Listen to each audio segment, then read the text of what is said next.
ゼロになったっていい。Ada pesan dari istana, seperti yang kuduga. Anda sudah menduga ini? Ya, kira-kira begitu. Saat Camilla melangkah ke kantor, Chris menyajikan masalah baru. Ini tentang perdagangan batu sihir dengan Kekaisaran Gracia, bukan? Iya benar. Wajah Chris yang biasanya tenang menjadi sedikit goyah. Meskipun belum melaporkan detailnya, Camilla sudah tahu. Itu membuatnya merinding. Meskipun secara pribadi telah menyaksikan kemampuan prediksi Camilla selama lelang tambang, dia masih belum sepenuhnya terbiasa. Mereka ingin membeli batu sihir dari kita. Senyum merekah di bibir Camilla. Kesepakatan yang sangat menguntungkan sudah di depan mata. Kekaisaran Gracia yang dikenal karena iklimnya yang sangat dingin, sangat bergantung pada sistem pemanas yang membutuhkan batu sihir untuk bisa berfungsi. Saya dengar Marquis Gavel melobi keras pihak mereka. Tentu saja dia melakukannya. Setelah kehilangan pasar lamanya, Marquis pasti sangat ingin mendapatkan yang baru. Gracia adalah pelanggan yang ideal. Tapi mereka itu tidak bodoh. Wajar jika perhatian mereka beralih dari batu sihir tingkat rendah ke batu sihir tingkat atas. Dalam jangka panjang, itu lebih menguntungkan. Batu sihir bukanlah perlengkapan permanen. Itu adalah barang habis pakai yang perlu diganti secara teratur. Lebih baik membeli batu kualitas tinggi yang lebih awet.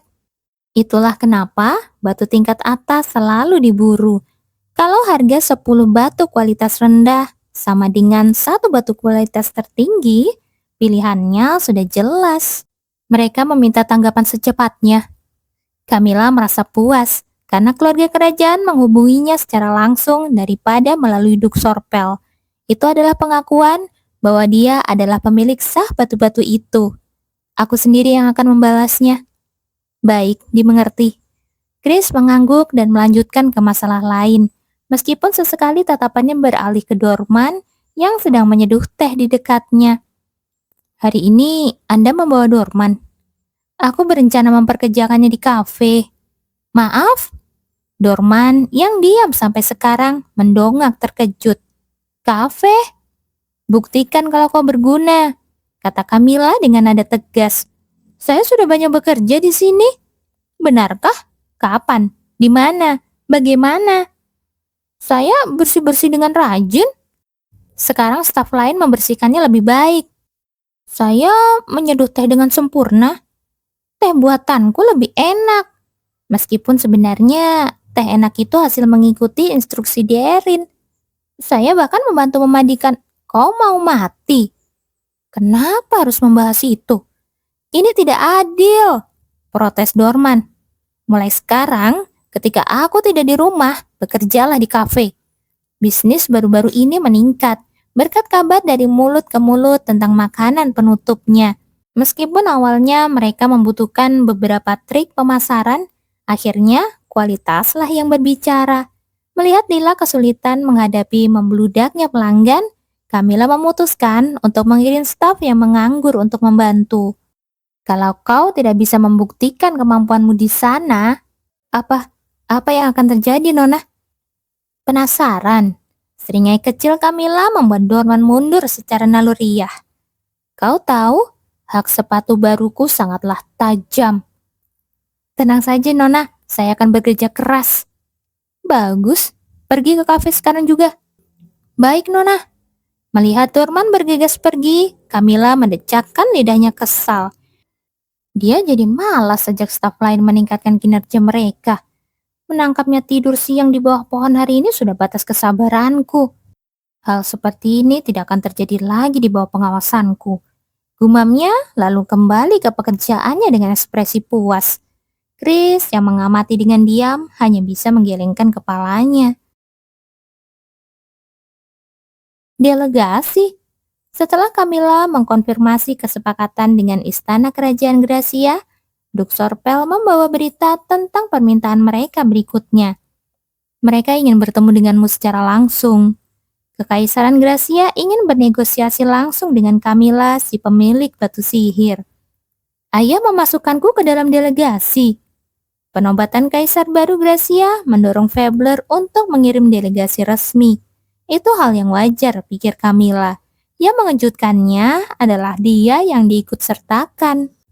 Ayah lebih suka jika kau tidak pergi, kata Duk Sorpel. Ketidaksetujuannya terlihat jelas. Dia tidak suka ide Camilla bepergian sejauh itu. Kau bisa menunjuk perwakilan saja kan? Bisa saja sih, tapi jika ini adalah kesepakatan dagang biasa, Camilla pasti setuju. Mengirim Chris atau perwakilan lain sudah cukup. Tapi ini keluarga kerajaan.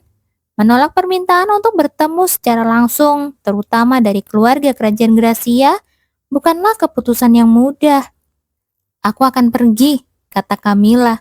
Apa kau tahu kemana kau pergi? Raffi berteriak, tidak mampu menahan diri. Sementara Lutfil, meskipun diam, tapi wajah muramnya sudah bicara banyak.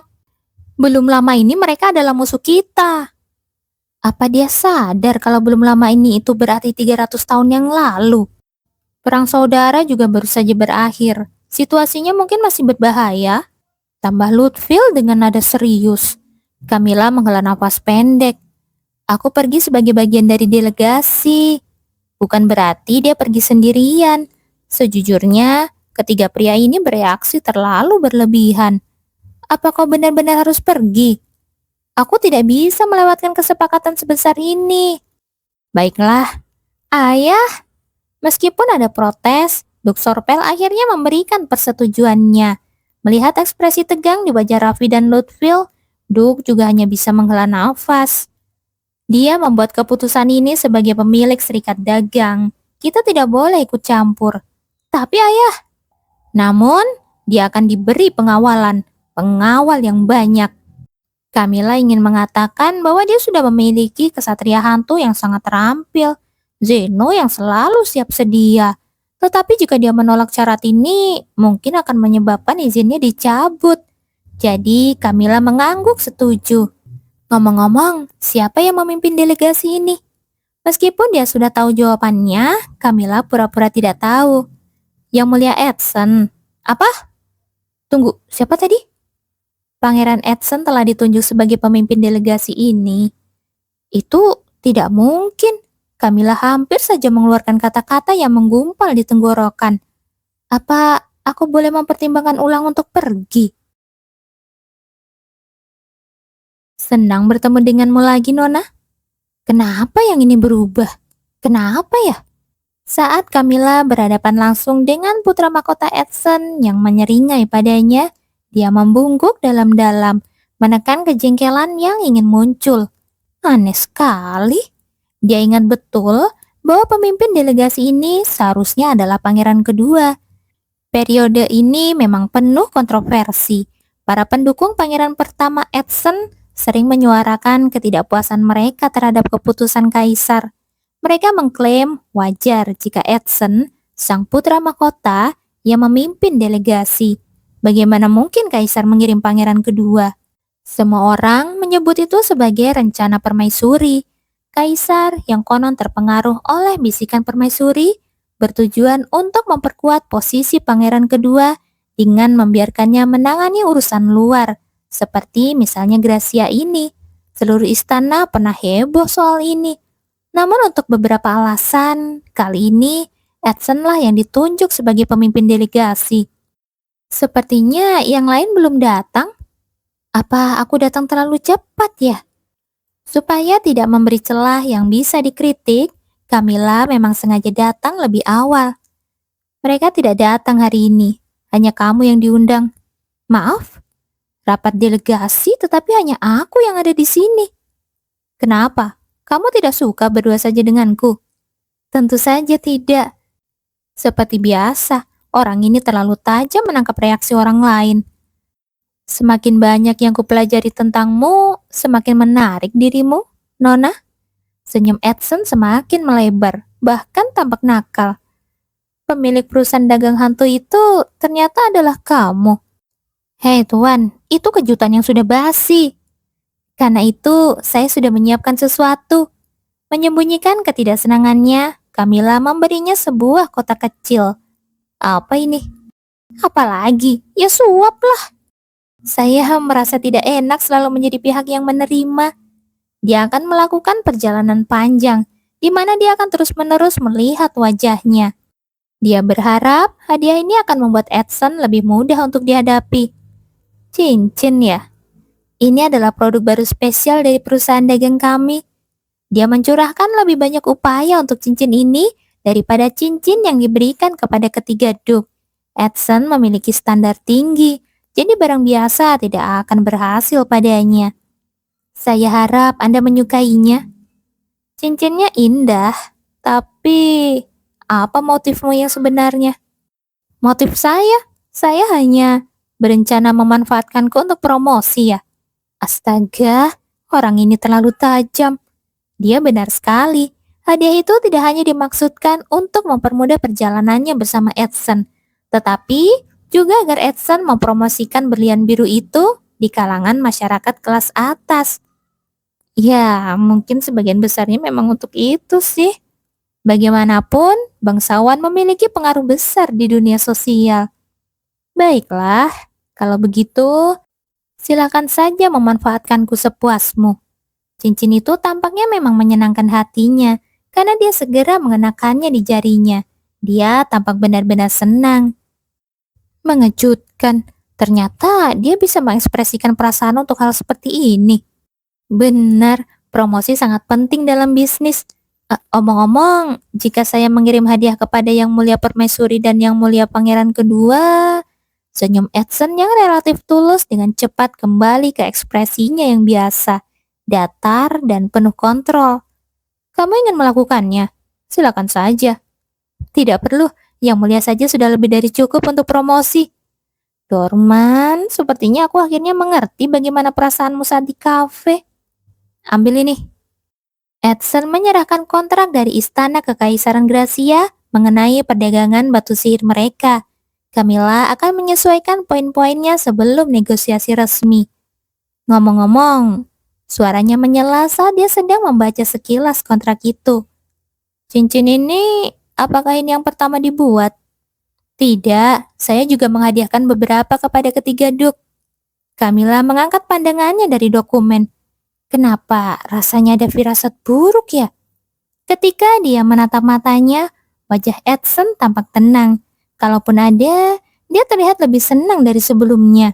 Apakah itu hanya perasaannya saja? Aku bisa mengerti kalau para duk. Mengerti? Mengerti apanya?